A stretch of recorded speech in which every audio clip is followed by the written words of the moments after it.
Hi යාළුවනේ, අද මං හදන්නේ රසම රස සැමන් සම්බෝලයක්. බලමු අපි හදන විදිහ. මුලින්ම මම සැමන් කෑලි පොඩි කෑලි දෙකක් තමයි ගත්තේ. මට විතරක් හදාගන්න හින්දා පොඩි කෑලි දෙකක් තමයි අරගෙන තියෙන්නේ. ඊට පස්සේ මේ ටික කුඩු කරගන්න ඕන. පොඩි කෑලි වෙන්න.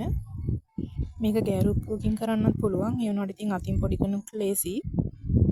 හොඳට පොඩි කරගන්නත් පුළුවන්.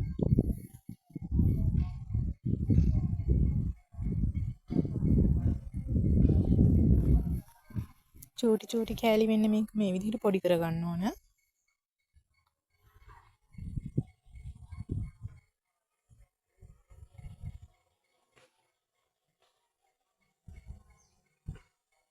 ඊට පස්සේ මේකට කපාගත්ත රතු ලුණු, ඊට පස්සේ නයි කොච්චි හරි යමු මිරිස් හරි මම නම් දැම්මේ නයි කොච්චි යමු මිරිස්යි දෙකම.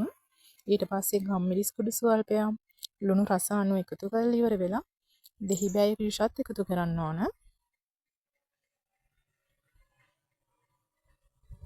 ටිකක් සැරට තමයි මේක තියෙන්න ඕන.